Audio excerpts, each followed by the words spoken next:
Boa noite, boa noite. Hoje, dia 23 de abril, começando aqui o nosso terceiro encontro, falando sobre a pessoa de Jesus. Nós estamos na terceira parte da lição, espero que possamos concluir hoje. Vamos deixar, como sempre fazemos, deixar o Espírito Santo livre entre nós. Se dermos para a gente conseguir, se a gente conseguir terminar, amém. Se não, amém também. A gente vai caminhando de acordo aí com as nossas necessidades aí de compartilhamento, de aprendizado. Tá? Gostaria de pedir para que alguém orasse, iniciando esse nosso encontro. Vou deixar vocês à vontade, quem quiser. Quem se voluntaria, por favor. Senhor nosso Deus, nós bendizemos o teu nome, com gratidão a ti, porque nós estamos tendo mais essa oportunidade de estarmos aprendendo de ti, como o Senhor mesmo disse, comei de mim, bebei de mim, prosseguir o conhecimento, e é isso que nós queremos, te conhecer mais, Pai. Que o Senhor use o Vitor na explanação, Senhor, desse estudo, dá-nos entendimento, dá-nos um coração aberto, Senhor, como terra fofa, para absorver cada semente, Senhor, que venha frutificar para o teu reino, para a tua glória. Em nome de Jesus, nós te agradecemos por esse momento e que a nossa mente esteja totalmente ligada aqui. Tira todas as distrações, toda a preocupação, que nosso coração possa estar guardado em ti, a nossa mente trazendo a mente de Cristo, Senhor, para que possamos, então, nessa noite, aprender mais de ti. Muito obrigada, em nome de Jesus. Amém. Amém. Amém. Seja bem-vinda. Oi, irmã Beth. Amém. Irmã Andréia, seja bem-vinda. Paz, Senhor. Rapaz. Amém, minha irmã. Vamos iniciar aqui o nosso estudo de hoje, já na terceira parte aqui, né, dessa lição 1. Quanto mais eu estudo, quanto mais eu leio, eu vou lendo ao longo da semana, vou fazendo algumas anotações, algumas marcações, e às vezes eu estou lendo num ônibus também, e aí me vem alguma ideia, me vem alguma lembrança, aí eu tenho que depois correr, pegar um papel, anotar alguma coisa. E essa última parte aqui, a gente tem bastante material, né, para compartilhar. Não sei quantos de vocês conseguiram ler toda o capítulo, a lição número 1. A gente está aí, vai dar sequência a partir da página 23 agora, né? E, como sempre, eu marco alguns pontos para a gente poder compartilhar, mas se vocês quiserem tirar alguma dúvida ou falar alguma coisa, é só levantar a mãozinha e aí a gente vai conversando, tá bom? A gente fica ansioso e eu fico assim, começar por esse título, né, que a gente está começando agora, a salvação para os pecadores. Aí eu já estava pensando hoje, estava meditando sobre a lição hoje de manhã, pensando na exposição do plano de salvação, mas eu falei, não, vou deixar para falar isso quando a gente chegar em Romanos. Quando a gente chegar lá em Romanos, a gente tem os versículos chaves para expor o plano de salvação para as pessoas que não conhecem a Cristo. Eu vou deixar para compartilhar lá na frente. E aí a gente fica querendo antecipar algumas coisas, né? Outro dia eu estava conversando com a irmã Elvira, falando sobre a cronologia, né? A ideia de início e fim, né? A gente vai ver isso no final dessa lição, a gente já vai ter um panorama, né, sobre a vida de Cristo, algumas outras características aqui dos textos, né, dos evangelhos. Então a gente já começa a montar um cenário aqui para a gente acompanhar.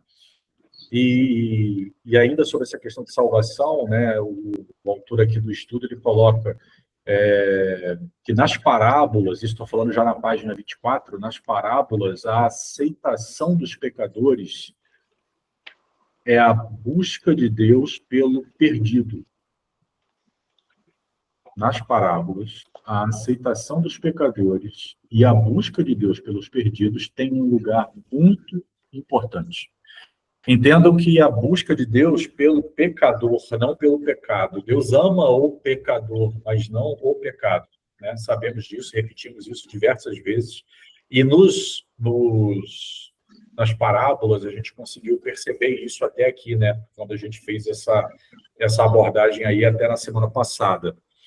A gente consegue perceber o cuidado, o amor de Cristo, buscando esse relacionamento íntimo. E a gente vai falar um pouco sobre isso, né? Mais abaixo, na mesma página do estudo, fala: Jesus afirma que a sua missão é chamar os pecadores e não os justos. O objetivo de Jesus era buscar aquele que estava perdido, aquele que estava desgarrado, né? E isso a gente vê em todas as histórias, todas as parábolas, todos os relatos dos apóstolos, né, nos evangelhos, a gente consegue perceber isso. E ele coloca aqui no texto que essa é a mais intensiva forma de comunhão. Fala sobre a alimentação. Quando Jesus vai ao encontro de pecadores e publicanos e come com eles, é a mais intensiva forma de comunhão. Ele era comumente criticado por conta dessa atitude, né, desse movimento de fazer as refeições, de cear com pessoas que não eram bem vistas pela sociedade ou pelos fariseus ou pelos líderes religiosos. E aí é um ponto pessoal meu, né, fazendo um paralelo também, pensando sobre isso essa semana, com relação à página 24, no final da página 24, falando sobre... Estava pensando essa semana sobre essa questão de refeição, comunhão, e a gente tem isso muito forte, muito enraizado no nosso PG Gratidão, né? Esse momento de comunhão, esse momento de compartilhar o pão, né? A gente só faz isso com quem a gente se sente à vontade. E aí é uma colocação minha, muito pessoal, tá? Isso é pessoal, tá? Não é bíblico, tá bom, gente? Só para deixar bem claro. Vou fazer igual o apóstolo Paulo. Digo eu, não o Espírito, tá? Sou eu que estou falando. Em ambiente profissional, ambiente de trabalho, algumas vezes alguns colegas tinham esse hábito de vamos almoçar todos juntos, né? Meu aniversário, eu quero almoçar com vocês. Tinha alguns desses almoços, ou a maioria deles, eu não ia. Não por conta do aniversariante, mas por conta daqueles que estavam sentados à mesa com eles. E eu sou muito chato com relação a isso. Se eu tenho alguma, não vou dizer diferença, mas se eu percebo algo que não convém, se eu não tenho comunhão com essa pessoa, com alguma dessas pessoas, eu não vou. Eu arrumo uma desculpa, eu faço algum movimento, mas eu não me sinto à vontade. E é muito diferente com o que a gente vive toda terça-feira no PG Gratidão. E aí eu estou falando isso aqui, não é para rasgação de seda, mas é muito natural. Todos os nossos encontros, né, todas as vezes, seja na casa da irmã Valéria, seja nos outros lugares por onde nós já passamos, ou seja no momento de confraternização, no purê de batatas, a gente fica muito à vontade, né? E é gostoso. A irmã Deise gosta de cozinhar, e outros aqui também. É muito bom quando a gente cozinha para alguém, né? Eu amo cozinhar para minha família, né? E é bom isso, né? Eu sinto prazer em fazer isso. E gosto muito que façam isso para mim também, né? Então, a gente tem esse hábito aqui em casa também, e é muito bom. No finalzinho da página 24, Tom, Deus... Vamos lá.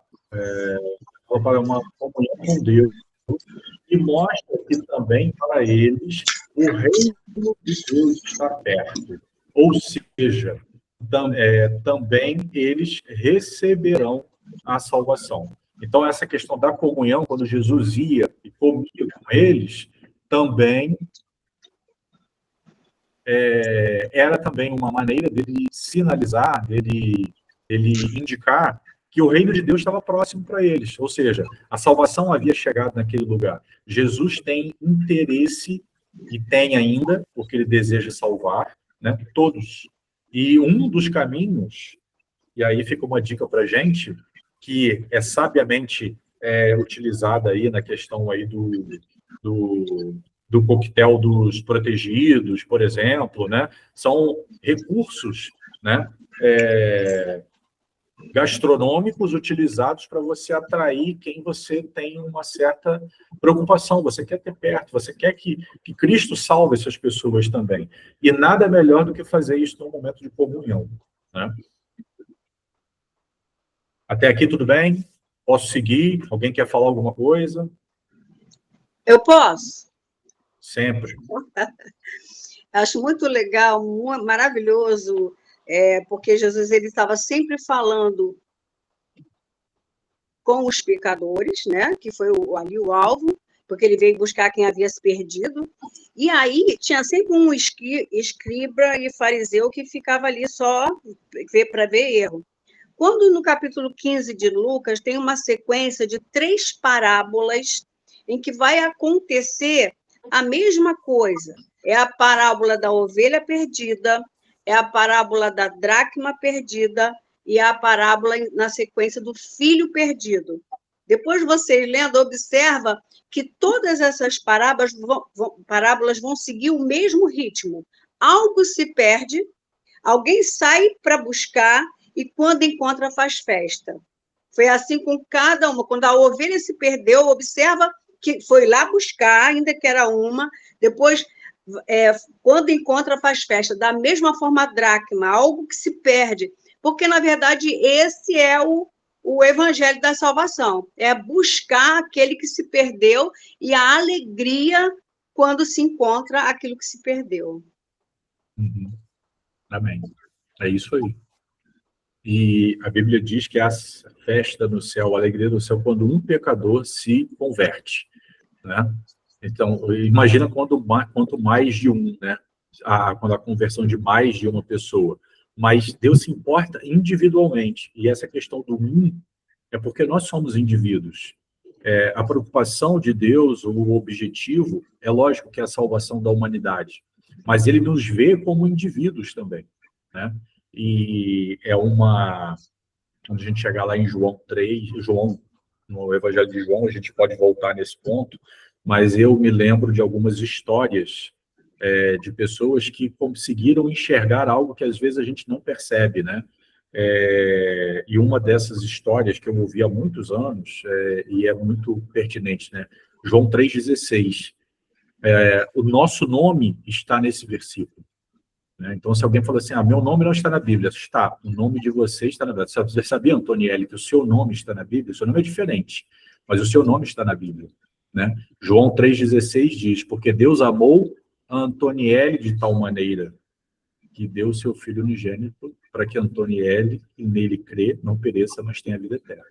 A gente pode substituir a palavra mundo pelo nosso nome, porque nós estamos no mundo, nós fazemos parte desse mundo.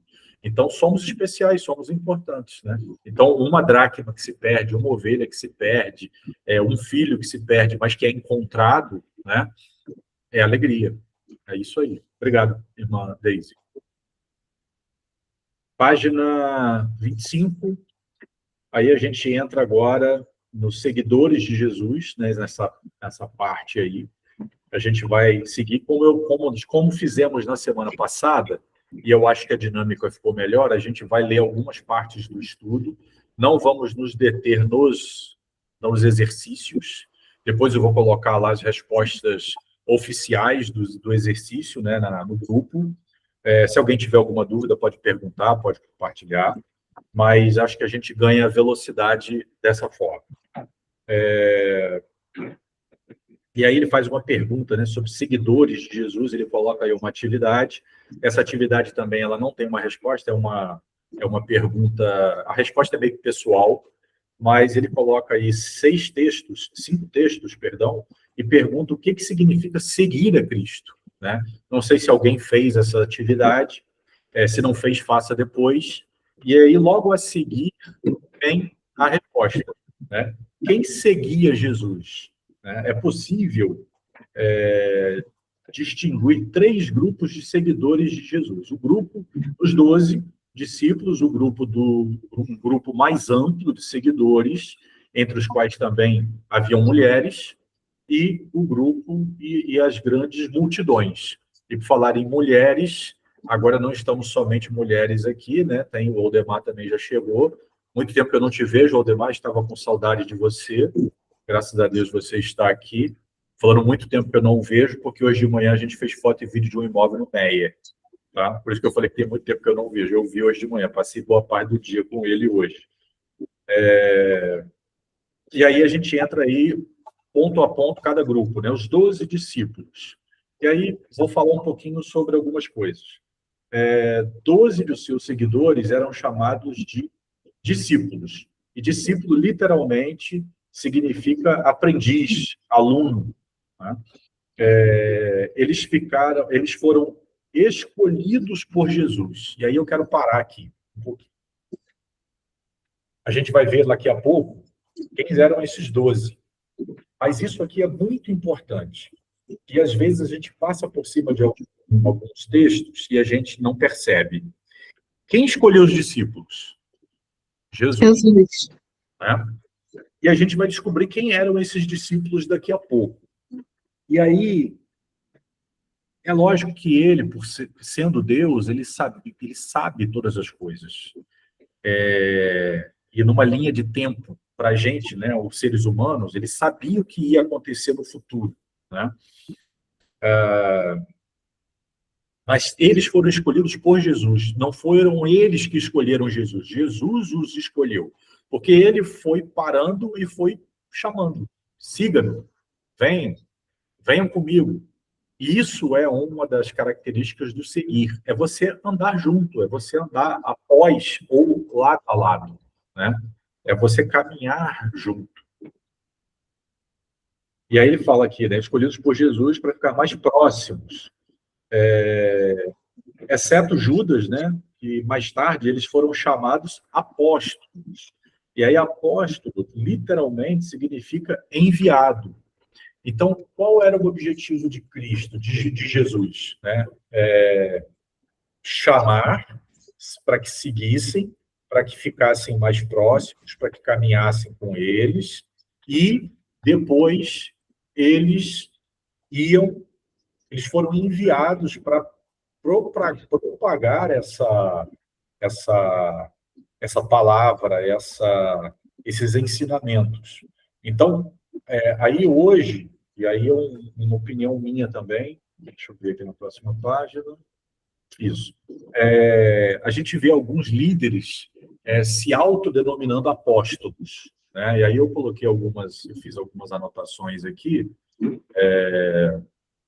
Na verdade, hoje, para mim, apóstolo é aquele que seguiu a Cristo, seguiu Jesus e foi depois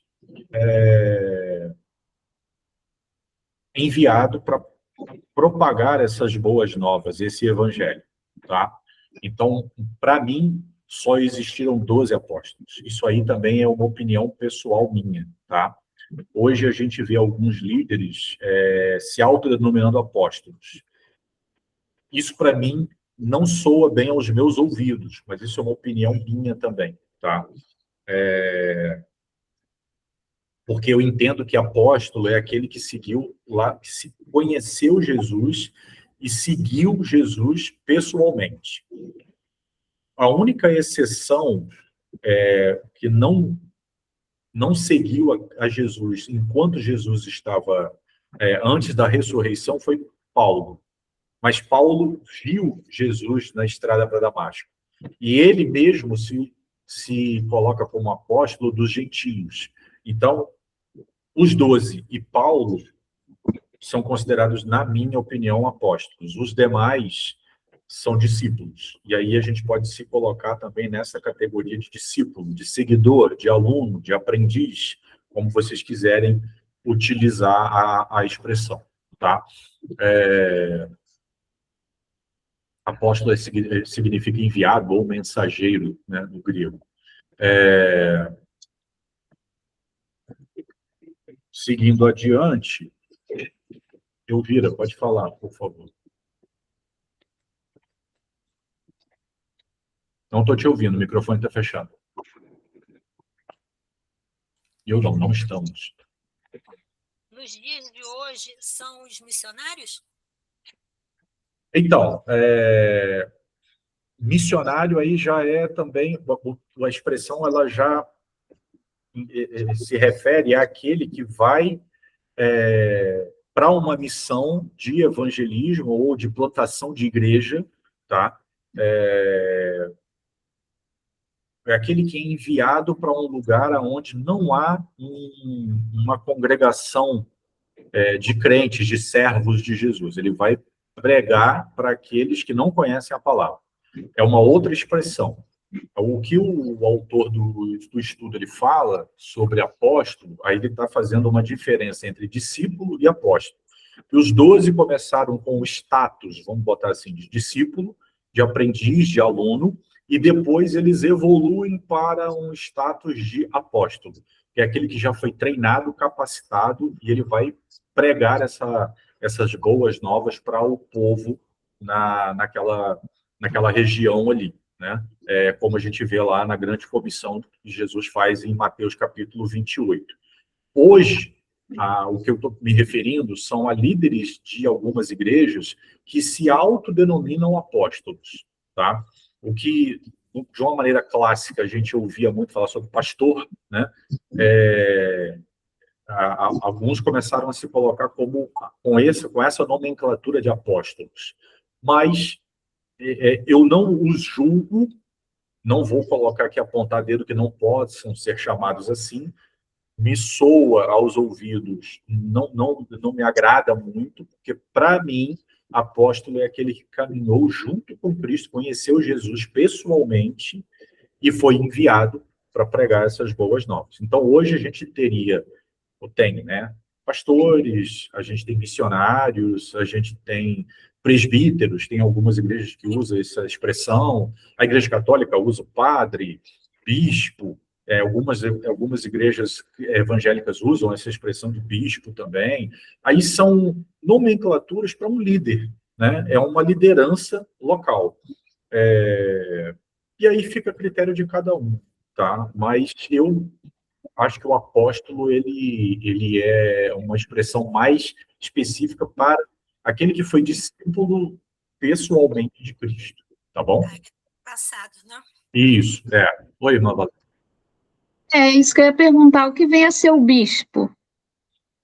São nomenclaturas de algumas denominações que se referem ao pastor. É como se fosse...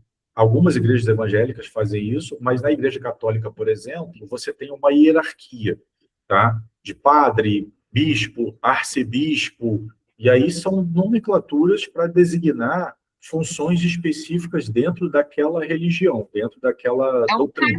É um cargo. É um cargo investido de uma autoridade, assim como, por exemplo, dentro da igreja evangélica, comumente a gente vê o diácono, que hoje, por exemplo, na nossa igreja é chamado de obreiro, né? É aquele que faz parte a irmã Elvira pode me ajudar aí também, me contribuir, é o que faz parte ali daquele grupo de pessoas que atua no apoio aos pastores. Mas a gente tem o pastor e as pastoras, né? Pastores e pastoras. A gente não tem ninguém acima dos pastores. Quem são os líderes, né? A autoridade máxima dentro da igreja Atos 19, por exemplo? Pastor Robson, pastora Luciana, né? Mas com esse título de pastor, tá? E a gente tem aí alguns diáconos, alguns que vieram de outras igrejas com essa nomenclatura, com essa expressão, né? Com esse nome, com esse título, essa investidura, mas hoje a gente tem os obreiros. Estou falando certo, irmã Elvira, ou tem algum outro nome específico? Só abre o microfone, por favor. Só está certo. É isso mesmo, né? Dá para servir isso.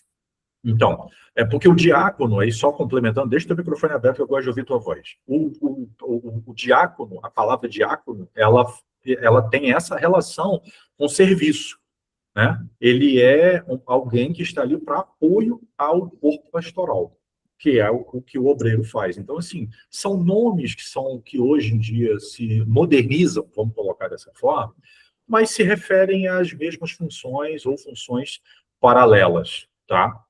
Então, não tem nada de diferente para mim nessa questão. Não sei se eu fiquei, se eu me fiz claro.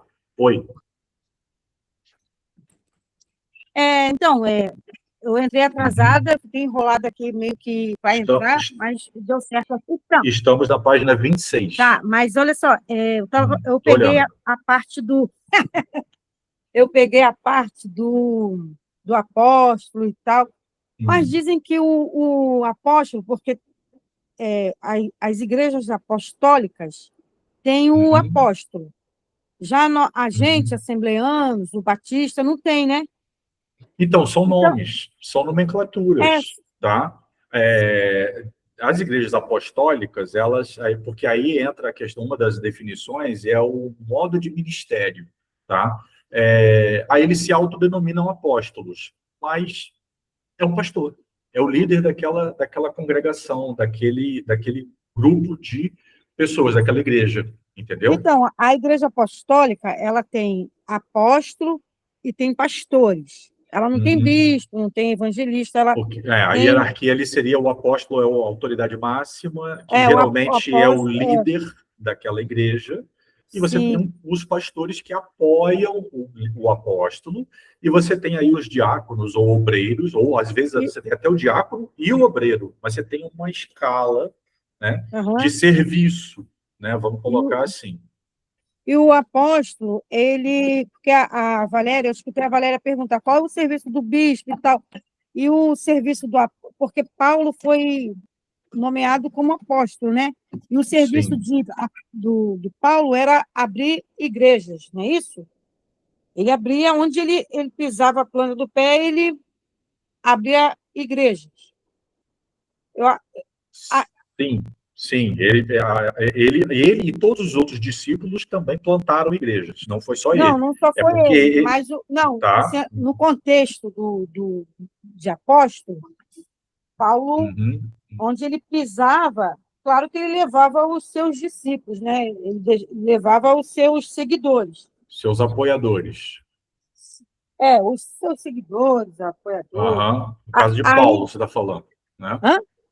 No caso de Paulo, você está falando. Não, no caso de Paulo. Porque eu estou tirando a dúvida de apóstolo, aí eu estou falando no caso de Paulo. Entendeu? Mas Pedro também. Pedro conseguia abrir várias igrejas também. É só para... então, deixa eu ler aqui algumas definições que eu peguei, anotei, para vocês terem uma ideia, talvez vai ficar mais claro para vocês. Apóstolo, ele significa enviado ou mensageiro. Isso tem a ver com a palavra grega apóstolos, referindo-se aos 12 discípulos escolhidos por Jesus Cristo para propagar o evangelho e fundar a igreja no primeiro século. Tá?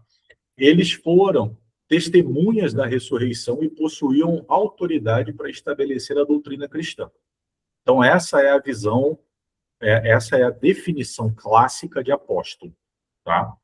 E aí a gente tem 12 apóstolos originais e Matias, porque Matias substituiu Judas Iscariotes, que se enforcou.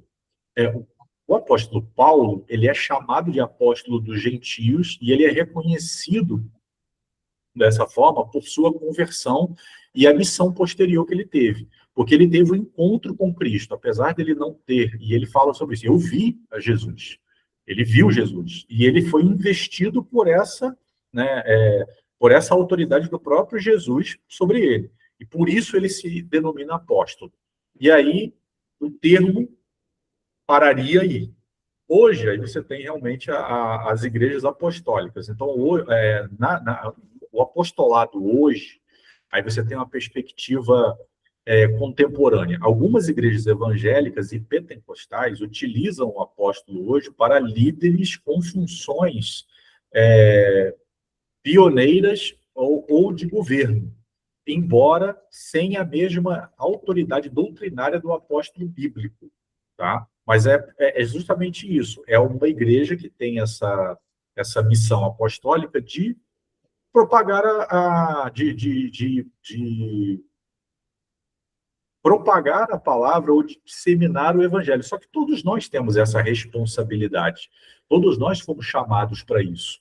Então, por isso é que eu, pessoalmente, eu não vejo sentido em utilizar essa expressão.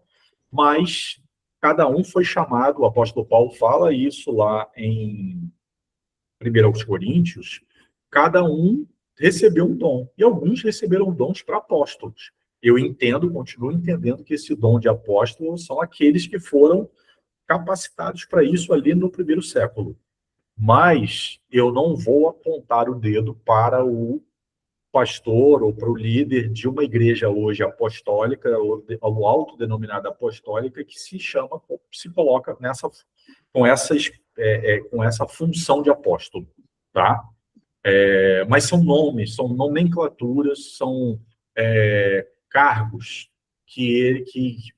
esses nomes, essas palavras são usadas para definir cargos, apenas isso.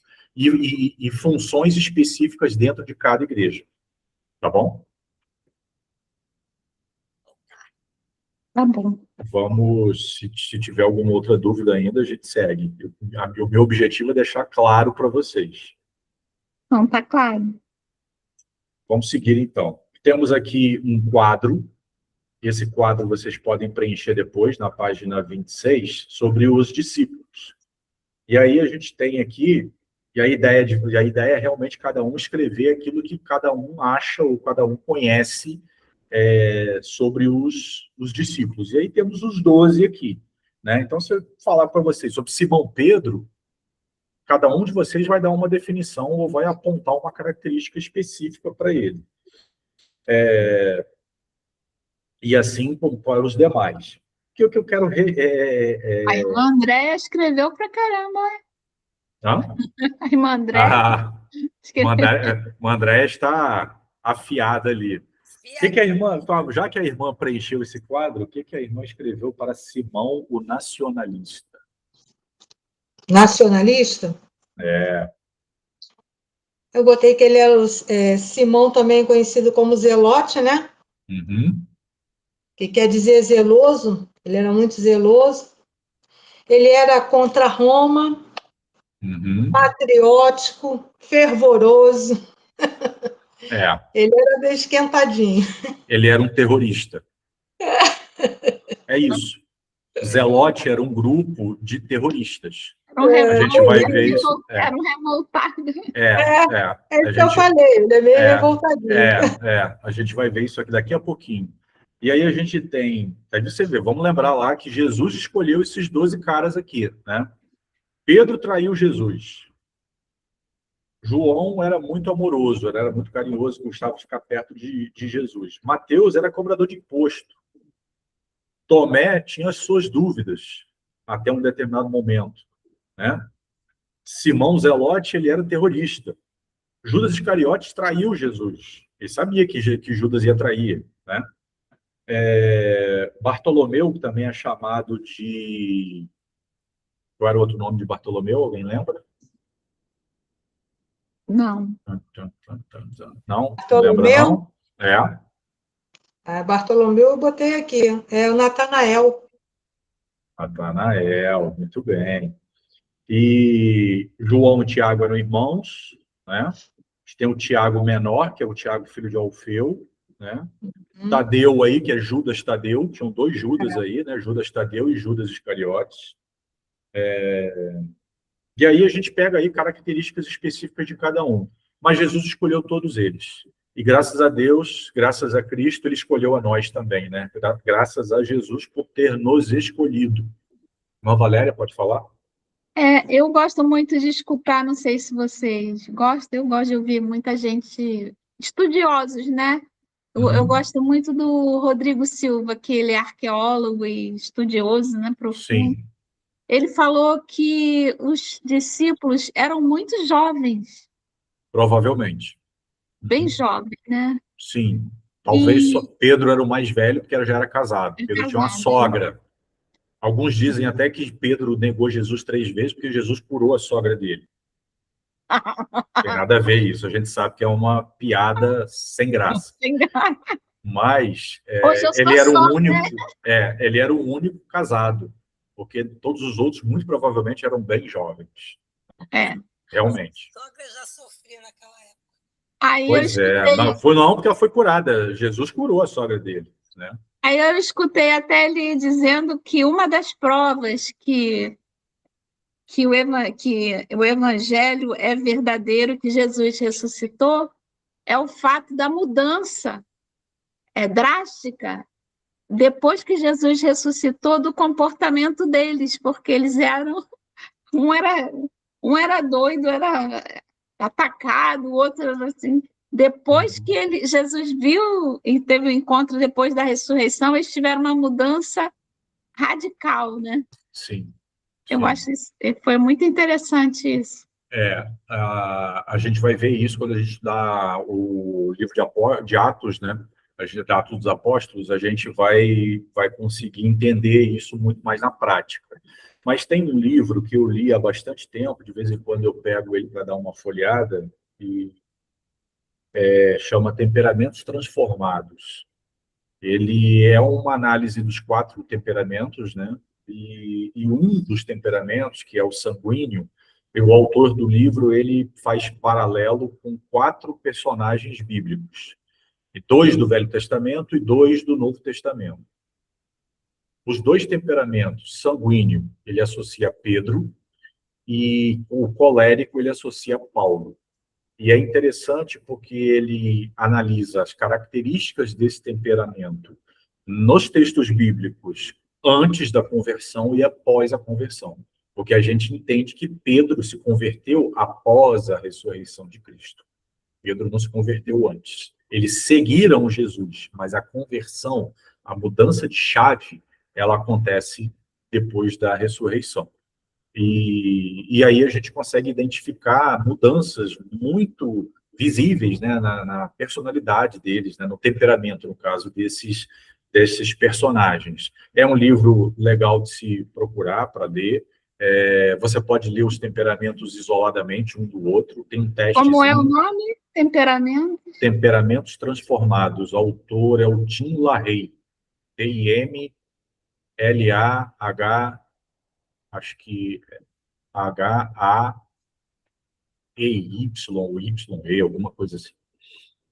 Tem uma capa amarelinha, ele tem um teste de temperamentos também para você fazer, para você identificar quais são os seus temperamentos característicos mais proeminentes, e aí você pode ler os 4 temperamentos de forma isolada. Um ele analisa Moisés, o outro ele analisa Abraão, o outro Pedro e o outro Paulo. Cada um associado a um temperamento. E aí fica fácil para você identificar as características desse temperamento nesses personagens. E houve uma mudança. Apesar do Espírito Santo não estar constantemente no Velho Testamento, mas a gente percebe também mudanças, tanto com Moisés e Abraão, ao longo da história desses personagens, né? Houve mudanças, houve transformações. E aí o que ele traz isso para a gente, para o dia de hoje, quando a gente deixa o Espírito Santo e aí transformar a nossa vida, e aí é um processo constante, né? A gente tem que se permitir e permitir que ele faça essa ação em nós, os nossos temperamentos eles são transformados também. E não existe temperamento bom ou ruim, mas todos os temperamentos têm características positivas e negativas.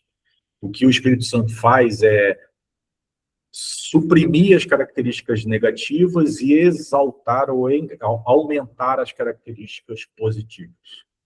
É aí que o seu temperamento é transformado. Não é que ele vai mudar você de um temperamento para o outro, mas ele vai potencializar o que é de bom nesse temperamento e vai tirar, vai diminuir, extrair aquilo que é ruim desse temperamento. Tá? Mas aí fica como dica de leitura aí para depois. Vamos em frente. Vamos. O grupo mais amplo de discípulos, aí aqui a gente tem o grupo maior, né, que acompanhava Jesus. A Ângela colocou aqui no chat, eu vou colocar... eu estou vendo aqui que o Lemar também escreveu. Eu vou colocar depois no grupo lá, ou a Ângela colocou, a foto da capa do livro, vai ficar mais fácil, irmã Valéria, para você achar. O Lemar colocou aqui, mas a Igreja Católica tradicional é a Católica Apostólica Romana, liderada pelo Papa com seus diversos subalternos. Isso aí. Aí são nomes dados, Aldemar, pela própria instituição, pela própria igreja, né? Por que ela usa apostólica? Porque para a Igreja Católica, o primeiro Papa foi Pedro, tá?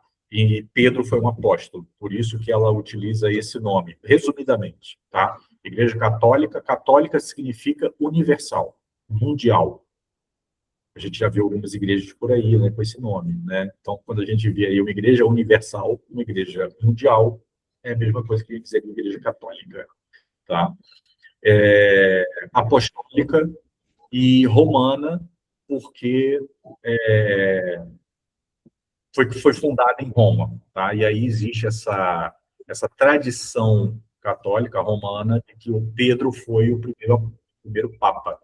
Mas isso não tem base bíblica, tá bom? Vamos em frente, o grupo mais amplo, página 26, irmã Sônia, seja bem-vinda, chegou agora, só para se acompanhar aí com a gente, aonde a gente está, página 26, a gente já está no item 2, e aí ele cita aqui várias pessoas que acompanhavam Jesus, né? Aí era um grupo maior, a gente sai agora de um núcleo com 12 discípulos e vai para um grupo um pouco maior, alguns dizem que variava em torno de 70 a 72 pessoas, incluindo mulheres, incluindo a própria mãe de Jesus também, que acompanhava, que também seguia a Jesus, e mostra, né, o texto, ele fala aqui do texto de Marcos, que estavam ali muitas outras mulheres e que tinham ido com ele para Jerusalém. Isso mostra que esse grupo mais amplo de discípulos pertencia a muitas pessoas das quais só ficamos sabendo pelos nomes, né, ou algumas coisas muito pontuais. A gente não tem informações muito precisas ou amplas sobre essas pessoas. O importante não é saber o que cada um fez ou o nome de cada um deles, mas o importante é que essas pessoas seguiram Jesus. E aí a gente precisa olhar para cada um de nós. Nós seguimos Jesus? O que a gente precisa fazer para a gente dizer que a gente segue a Cristo? Porque naquela época, uma das coisas era literalmente seguir, era andar junto ou acompanhar, ir aonde ele fosse. Então, se ele fosse para uma cidade, aquele grupo ia para aquela cidade. Se ele fosse para outra, esse grupo ia para outra cidade. Hoje, nós não seguimos Jesus fisicamente, porque ele não está aqui em carne e osso. Mas seguir a Cristo hoje é o quê? E aí eu queria ouvir vocês um pouquinho. Vamos abrir aqui um pouco. O que para vocês é seguir Jesus hoje? Para mim, é o fato de a gente já renunciar, a gente deixar velhos hábitos, né? Deixar Sim. aqueles velhos hábitos já é uma forma de a gente seguir Jesus. Porque pecadores todos nós somos, até eles naquela época eles eram pecadores. Sim. Né? Mas e eles ainda tinham Jesus ali, né? Eu acho que se a gente tivesse com Jesus aqui, como eles estiveram fisicamente, eu acho que nós acertaríamos mais. Será que nós seguiríamos Jesus como eles seguiram? Abandonaríamos tudo, largaríamos casa, família, emprego e íamos andar atrás dele? Literalmente seguindo? Olha, eu acredito que sim. Acho que tem pessoas que fazem, né? Eu sinceramente, não sei. Pode concluir, Pedro.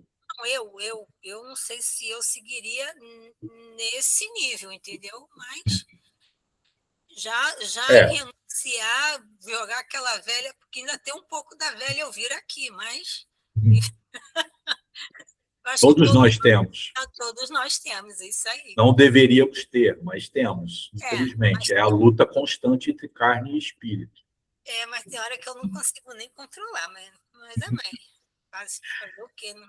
Eu vi há muitos anos, quando eu era criança pequena lá em Barbacena, mas não foi em Barbacena, foi em Santa Rita do Sapucaí, nos meus 15 anos, logo quando eu me converti, me batizei com 15 anos, numa igreja batista que foi plantada lá em Santa Rita do Sapucaí, no sul de Minas, e eu vi, fiquei muito curioso, eu sabia que não era Jesus, mas eu literalmente vi um homem andando pela cidade, vestido como se fosse Jesus, como se fosse um Iri Cristo que a gente vê hoje, Mas não era ele, era um cara jovem. E tinha uns 3 ou 4 caras andando junto com ele, conversando com ele. E ele atravessou a cidade. Provavelmente ele passou pela cidade e estava indo para São Sebastião da Bela Vista, que é a cidade que fica logo depois. E eu estava indo para a escola, provavelmente, não me lembro exatamente para onde eu ia, mas eu sei que eu cruzei com ele e eu falei, caramba. Mas é o que? Fisicamente ele ou... Não, era uma pessoa que estava andando vestida como se fosse Jesus, andando, e tinha gente atrás dele, tinha gente seguindo ele. Será que era o... Como é que é? O Gentileza? Sei, né? Não era o Gentileza, era novo, né? Era jovem. Isso aí foi em 1992, 1991. Provavelmente a irmã Beth acho que está rindo ali, mas eu vi. Assim, quem era, o que era, se era alguém fazendo chacota, eu não sei. Mas eu vi, e tinha 3 ou 4 caras lá seguindo ele, né? Mas fazer o quê, né? Literalmente. E aí, estamos aqui agora 9h25, 5 minutos aí para 9h30. Podemos falar aqui das grandes multidões. E aí, como eu imaginava, não vamos conseguir finalizar, porque senão a gente está passado do tempo, né? Mas vamos terminar aqui as grandes multidões. Em muitos casos, página 27, é possível ler que grandes multidões seguiam Jesus. Aí tem vários textos aqui que ele cita. Sem dúvida, andar atrás de Jesus, ouvir as suas palavras, testemunhar as suas curas, isso ainda não é realmente seguir. Isso é um seguir fisicamente.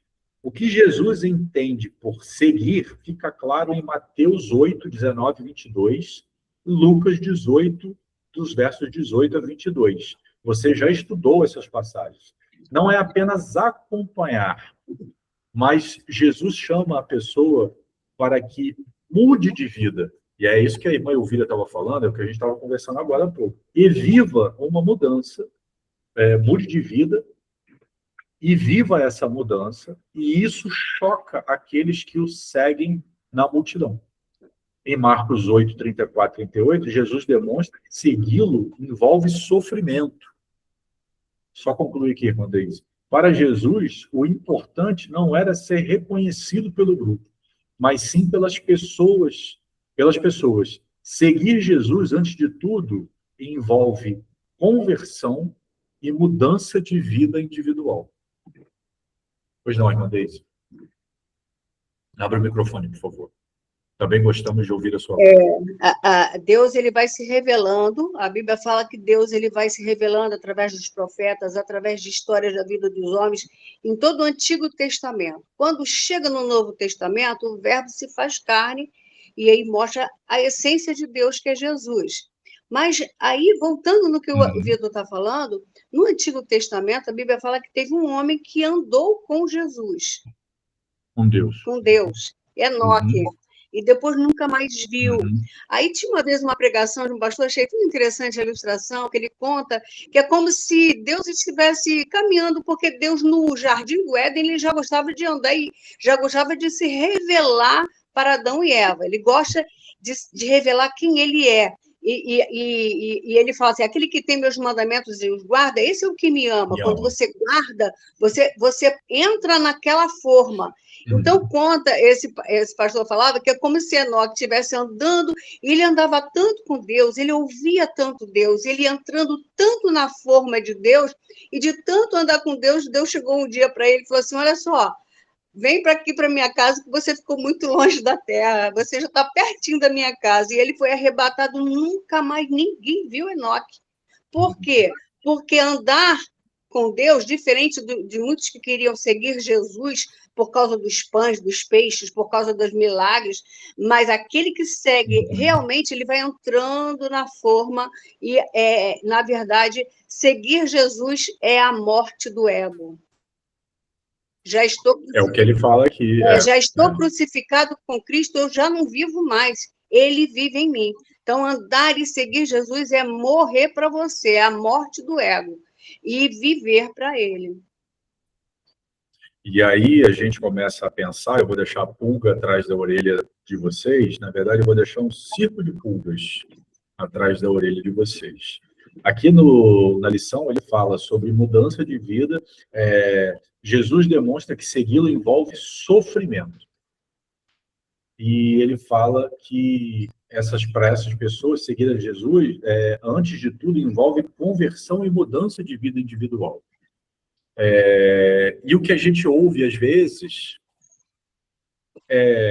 frases de efeito, e aí beirando até o coaching, às vezes, dentro de igrejas, e tem alguns pregadores aí que eu ouvia, nem ouço mais alguns recortes aí pelos Instagrams e YouTube da vida, que o melhor de Deus está por vir, tudo vai melhorar, né? Deus tem o melhor para você, isso vai passar, e você não nasceu para para sofrer. A Bíblia não fala nada disso. Muito pelo contrário. Então, se a gente acha que é lógico que Deus é amor, mas Deus tem um propósito em todas as coisas. O objetivo de Deus é sempre maior. Não significa que ele nos criou para o sofrimento, mas a vida cristã, a caminhada com Cristo, não é uma caminhada de floreios, de flores, de maravilhas, de só vitória. A vitória nós temos em Cristo, irmã Valéria. Mas eu entendi o que a irmã quis dizer. Não é uma vida de bonanças, né? Não é uma vida só de felicidades, de ausência de problemas. É uma vida de luta, de batalha. A vitória, nós temos. Mas ela não é a vitória, ela precisa ser conquistada, ela precisa ser procurada, né? Então, isso é a propaganda enganosa, né? Sim, exatamente. E, infelizmente, a gente vê muitas pessoas frustradas, sofrendo, né? Porque não conseguem, às vezes, alcançar aquilo que acham que vão ter. Mas a palavra, a Bíblia, ela não diz isso. Muito pelo contrário, ela fala que o próprio Jesus fala isso: aqueles que forem perseguidos em meu nome, aqueles que forem sofrerem calúnia, injúrias, esses são os bem-aventurados. Se a gente for olhar lá as bem-aventuranças, lá no Sermão do Monte, a gente vai ver isso, a gente vai chegar a isso lá, quando a gente for quando a gente finalizar a lição 1, a gente entrando na lição 2, a gente vai ver os evangelhos sinóticos, e a gente vai dar uma esbarrada lá no Sermão da Montanha, a gente vai debater bastante coisa. É luta, gente, é batalha, não é só felicidade, não. Sim. A irmã Deise está com a mão levantada, a irmã Andréia, a irmã Deise quer falar ainda? Eu quero sim, porque é muito interessante isso que você falou com relação a Pedro, porque Pedro já seguia Jesus há muito tempo, desde quando ele largou as redes, naquela pesca maravilhosa e milagrosa, que foi muito peixe ali, que Jesus fez mesmo para poder chamar para ele ser pescador de homens, e ele começou a seguir, mas ele já estava há muito tempo seguindo Jesus, até que Jesus chegou para ele e falou: Satanás está querendo te peneirar, mas quando você se converter, e Pedro talvez não tenha entendido, está um tempão seguindo, né? Parece que foi uma conversão, uma mudança de direção, mas ele não tinha se convertido. Sabe quando ele vai se converter? Na segunda pesca, por isso é que aqui na apostila... Depois da ressurreição. Na apostila fala assim: Jesus demonstra que segui-lo envolve sofrimento. Para Pedro, o sofrimento foi ele saber que ele não era o bambambam.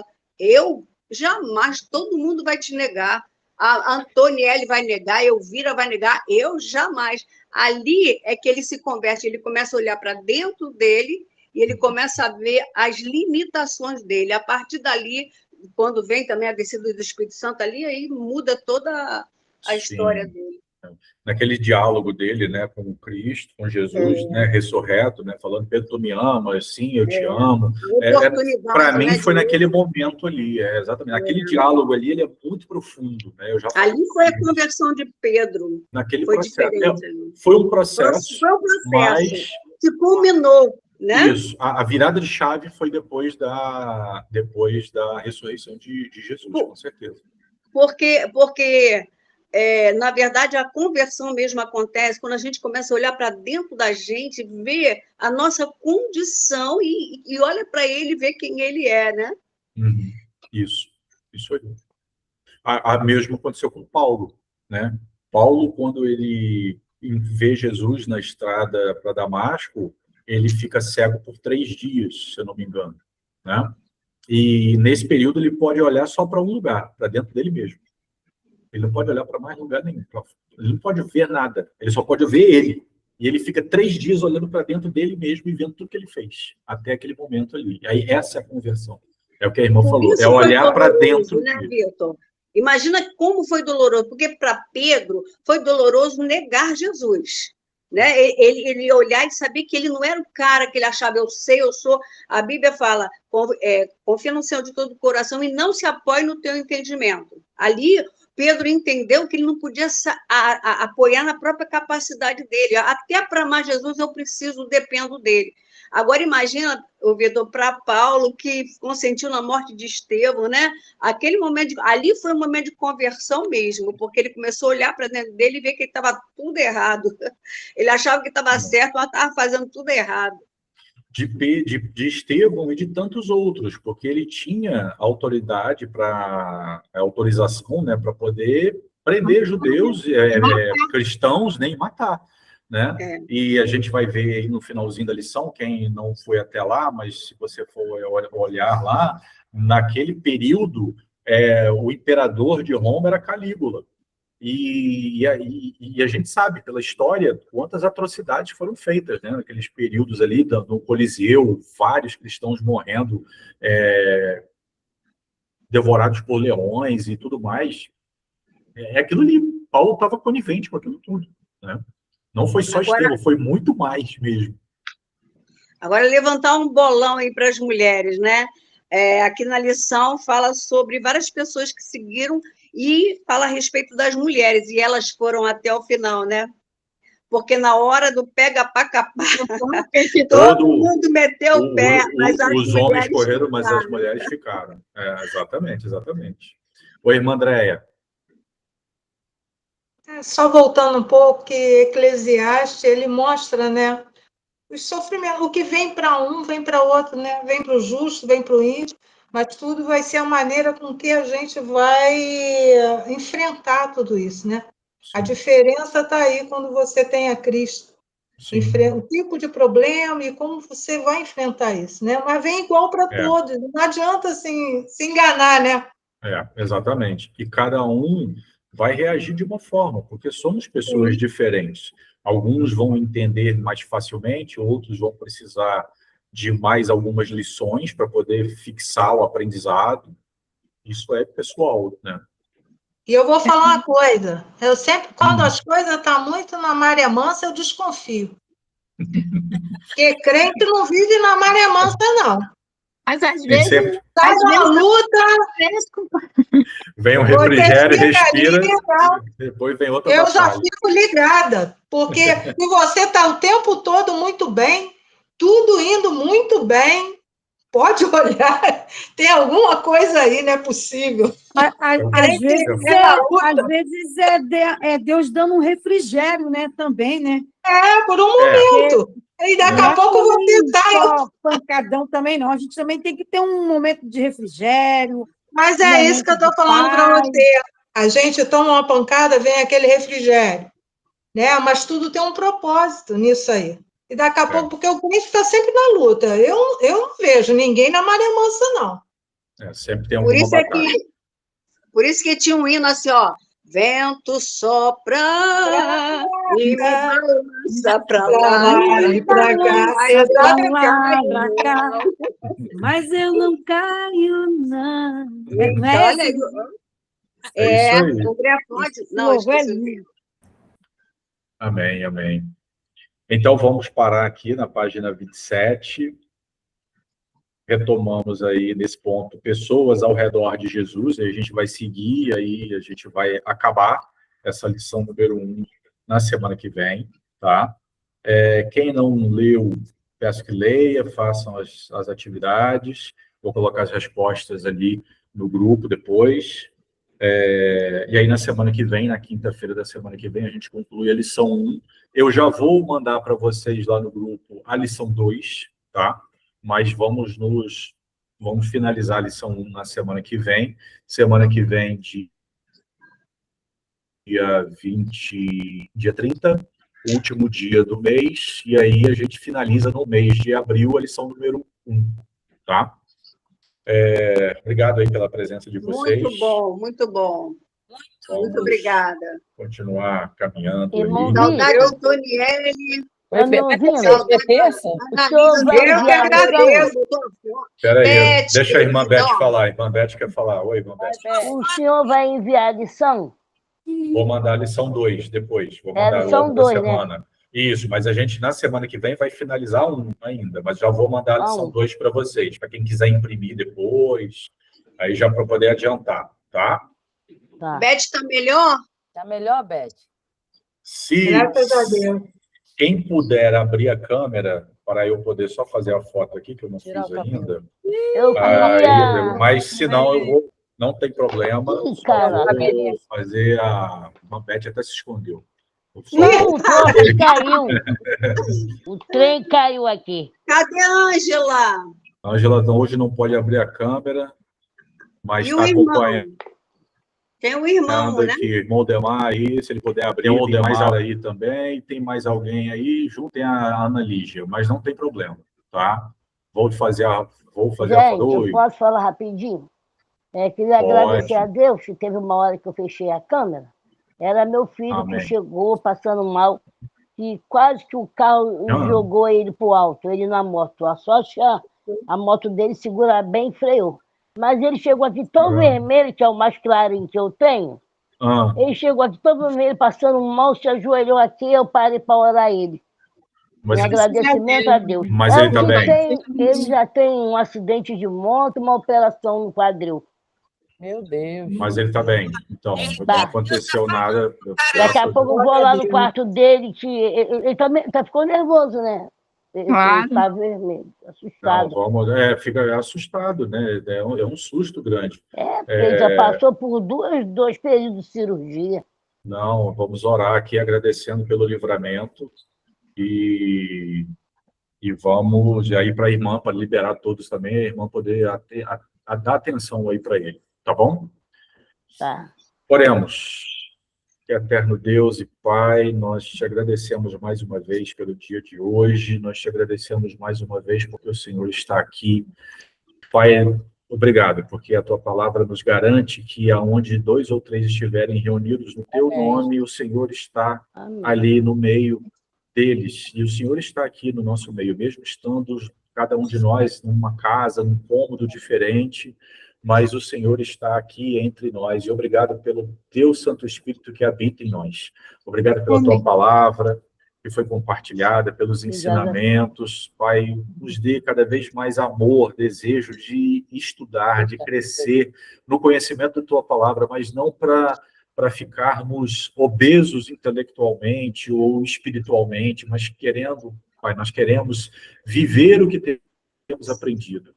Ajuda-nos, Senhor Deus, tem misericórdia de nós e ajuda-nos a viver essa vida cristã que nós chamamos. Nós queremos caminhar com Cristo, queremos seguir a Cristo, obedecendo os seus ensinamentos, obedecendo a tua palavra e sendo sal e luz nesse mundo em que vivemos. Obrigado pelo livramento do filho da irmã Beth, obrigado porque o Senhor o guardou, obrigado porque o Senhor acampou os anjos ao redor dele, a tua palavra nos garante isso também. Pai, nós te damos graças por isso também e te pedimos, Pai, que o Senhor continue nos guardando ainda neste resto de semana, nessa noite, e nos prepara para essa conclusão dessa lição, Pai, para a semana que vem. É a nossa oração, é a nossa gratidão, é a nossa alegria, Pai, no nome santo e poderoso de Jesus. Amém.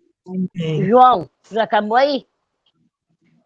Boa noite. Corre aqui, corre aqui. A noite está de toalha.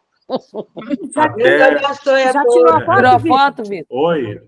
Já tirei. Já tirou a foto? Já tirei. Boa noite, Então tirou com o olho, todo mundo com o olho fechado. Todo mundo orando. Tchau. Andréia, beijo. Tchau. Dá um abraço pro João. Eu quero agradecer aqui. Eu mandar tudo aqui ao pessoal.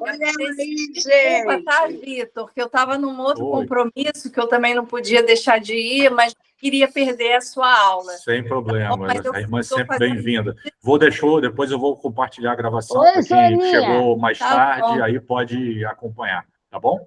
Tá bom, querido. Obrigada, tá? Paz de Cristo a todos. Beijo. Boa noite. Tchau, vizinha. Boa noite. Tchau, vizinha. Boa noite.